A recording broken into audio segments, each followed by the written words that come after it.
प्रकरणामध्ये पण असंच झालं ताई. तुम्ही जर तुमच्या भूमिका संविधानिक पदावरती बोलणार नसेल तर असं होणार नाही ना. मग तुम्ही देऊन टाका तुमच्यात ते सांगतात तुमचे नेते येणार आहेत पक्षाचे उपमुख्यमंत्री सगळ्या गोष्टी समाजासाठी चालले 2 मिनिटापासून बोलून टाका ना. हे आमच्या भगिनी तुम्हाला इथं जाब विचारणार होत्या मयुरी प्रकरणामध्ये असू दे इतर प्रकरणांमध्ये आम्ही बोलत नाही.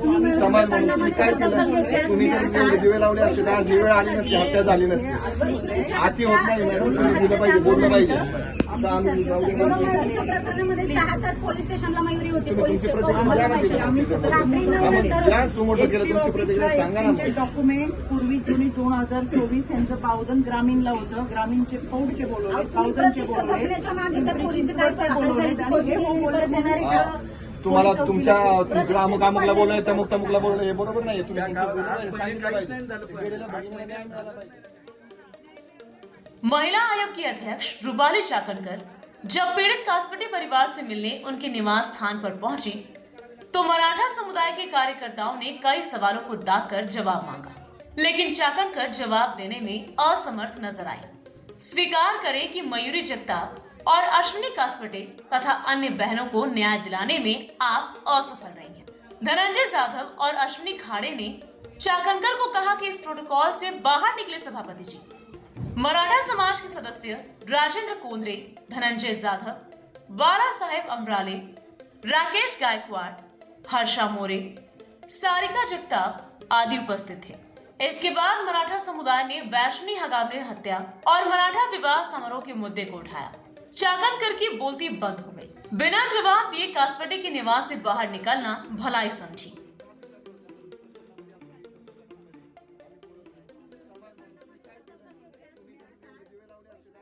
मी कसपटे कुटुंबियांची भेट घेतली. त्यांचं जे काही म्हणणं आहे ते ऐकून घेतलं. ही घटना घडली आणि ती ज्यावेळेस मला समजली तेव्हा राज्य महिला आयोगाच्या वतीने दाखल करत असताना ती तक्रार ही बावधन पोलीस स्टेशनकडे पाठवली होती आणि त्या अनुषंगाने ही FIR दाखल झाल्यानंतर BNS अंतर्गत 82, 108, 115(2), 352, 151(2) आणि 3(5) अशी कलमं लावत आरोपींवरती गुन्हा नोंद केला होता. आज मी कसपटे कुटुंबियांची भेट घेतल्यानंतर त्यांचं असं म्हणणं होतं की अजून काही गुन्हे याच्यामध्ये आम्हाला ऍड करायचे किंवा अजून काही त्यांच्याकडे पुरावे असतील, त्यांना काही सांगायचं असेल. घटना घडल्या कदाचित माणूस त्या दुःखात असतो किंवा त्या वेदनेच्या ह्याच्यामध्ये सगळ्या गोष्टी आठवत नाहीत, पण नंतर काही पुरावे असतील किंवा माहिती सांगायची असेल तर ती याच्यामध्ये आपण ऍडिशनल करून घेऊ शकतो आणि म्हणून तशा पद्धतीच्या सूचना ह्या पोलीस विभागाला दिलेल्या आहेत. याच्यामध्ये BNS अंतर्गत सर्व कलम ही या गुन्ह्यामध्ये नोंदवलेली आहेत. यामध्ये ही घटना घडल्यापासून बऱ्याचशा गोष्टी विचारल्या जातात किंवा अनेकांच्या मनामध्ये शंका असेल, अनेक अफवा पसरवल्या जातात.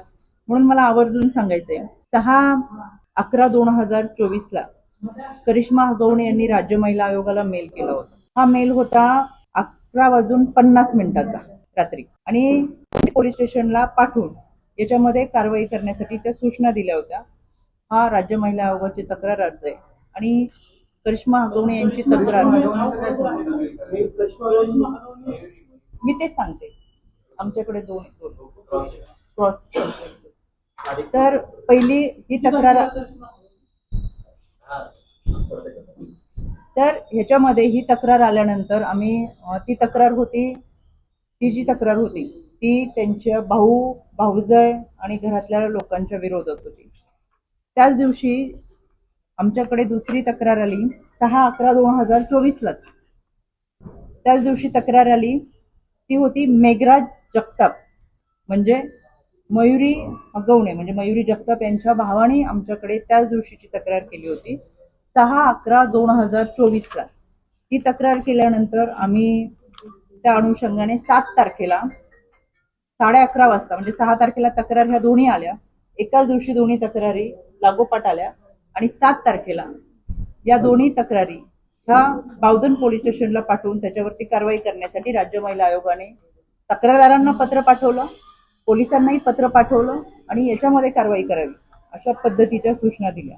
आणि म्हणून 6/11 ज्या दिवशी तक्रार आली त्या दिवशीची 485 ची FIR ही ज्यांनी तक्रार दाखल केली होती त्यांच्याच म्हणजे एक तक्रार होती ती करिश्मा हगवणे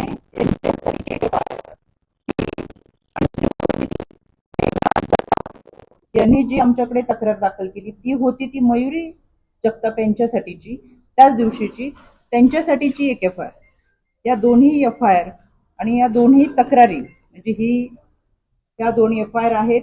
त्या दोन्हीच्या संदर्भातल्या तक्रारी ह्या बावधन पोलीस स्टेशननी घेतलेल्या होत्या आणि त्यांच्या तक्रारी या दोन वेगवेगळ्या FIR ह्या त्यांच्या क्रॉस कंप्लेंट एकमेकांच्या विरोधात 7 तारखेला बावधन पोलीस स्टेशनमध्ये दाखल झालेल्या होत्या. क्रॉस कंप्लेंट असल्यामुळे या संबंधित पोलिसांनी त्यांना तक्रारदार जे दोन्ही होते ते कुटुंबातले एकमेकांविरोधातच तक्रारी असल्यामुळे कौटुंबिक वाद हा काउन्सिलिंग करून मिटवावा याचा प्रयत्न आणि कोणत्याही DVच्या केसेस आल्या तर सुरुवातीला 3 काउन्सिलिंग कंपल्सरी भरोसा सेलच्या माध्यमातून केले जातात. त्याच्यामुळे पोलिसांच्या माध्यमातून याच्यासाठी काउन्सिलिंगसाठी हे कुटुंब बोलवलं होतं. ह्याची पुढची माहिती तुम्हाला द्यायची म्हणून मी आयो आणि ते तपास अधिकारी त्या ठिकाणी होते, पण आपल्या आग्रह खातीर या ठिकाणी मांडते. मला परत एकदा तपास अधिकारी आल्यानंतर की नक्की काय झालं हे पोलिसांच्या माध्यमातून मला तुम्हाला सांगता येईल. गौरवशाली महाराष्ट्र महोत्सवच्या दौऱ्याच्या निमित्तानं मी कराड, सातारा, महाड अशा दौऱ्यामध्ये होते. ज्या दिवशी जनता दरबार होता म्हणजे मी पुण्यातला जनता दरबार करून कराडकडे जाताना मला पत्रकारांचा फोन आला की तुम्ही आमच्या आजच्या लाईव्ह शो मध्ये येताल का. तर मी सांगितलं मी आता जनता दरबारमध्ये माझ्याकडे 550 पेक्षा जास्त केसेस आहेत आणि प्रवासामध्ये मला शक्यता रेंजचा प्रॉब्लेम होतो कमी वाटते. तर तरी सुद्धा मला त्यांनी सांगितलं तुम्ही जिथं कुठे असाल तिथं या आपण या माध्यमातून लाईव्ह जॉईन होऊ. 8 वाजताच्या लाईव्ह मध्ये 8 वाजल्यापासून जॉईन करण्याचा प्रयत्न केला पण आम्ही कुठेही जॉईन होऊ शकलो नाही. 8:30 वाजता थोड्या वेळासाठी कनेक्टिव्हिटी आली, जॉईन झालो. कराडच्या भागात असताना प्रचंड पाऊस, वायफाय कुठेही नव्हतं किंवा रेंजचा प्रॉब्लेम असताना आणि या चर्चेत मी सुरुवात करण्यापूर्वीच किंवा मला कनेक्टिव्हिटी मिळण्यापूर्वीच मला ती कनेक्टिव्हिटी गेल्यामुळे मी कनेक्ट होऊ शकले नाही. पण त्याच्या माध्यमातून झालेली चर्चा किंवा त्याच्यावरती झालेली टीका मला आश्चर्य एका गोष्टीचं वाटलं की ज्या पद्धतीने बोललं गेलं तो भाषेचा सर्वांकार हलवलेला होता. मला आवर्जून आपल्या माध्यमातून सांगायचं वैष्णवीला न्याय देणे ही आमची भूमिका महत्वाची होती आणि पहिल्या दिवसापासून मी स्वतः जर सुमोटो केला असेल, या केसमध्ये मी आयोच्या संपर्कात असेल, मी स्वतः याच्या कारवाईचा पाठपुरावा करत असेल तर प्रत्येक ठिकाणी तुमच्याशी येऊन संपर्क साधण्याचं जितकं माझं उत्तरदायित्व आहे तितकंच की भाषेचा स्तर सुद्धा आपला चांगला असला पाहिजे हे मला आवर्जून या माध्यमातून सांगायचं. वैयक्तिकरित्या कोणीही टीका करत असेल तर त्यांना मला या माध्यमातून आवर्जून सांगायचं. वैयक्तिक टीकेची उत्तरं ही मला सुद्धा देता येतात तर ते संस्कार आमच्यावरती नाहीये. एकच मिनिट कामाच्या माध्यमातून हे सगळं करत असताना आवर्जून मला सांगायचंय की आयोगाची प्रतिभा फार मोठी आहे, त्याची गरिमा फार मोठी आहे. आयोगाच्या पद्धतीने काम करते आणि म्हणून मला आज हा कागद दाखवावा लागला की 35,000 केसेस तर निपटारा हा फक्त एका केंद्रातून होतो. महाराष्ट्रातल्या सगळ्या केंद्रातून केला तर लाखोच्या वरती केसेस आम्ही यांचा निपटारा केलेला आहे. त्याच्यामुळे आयोगाची भूमिका ही मी तुमच्या समोर मांडली.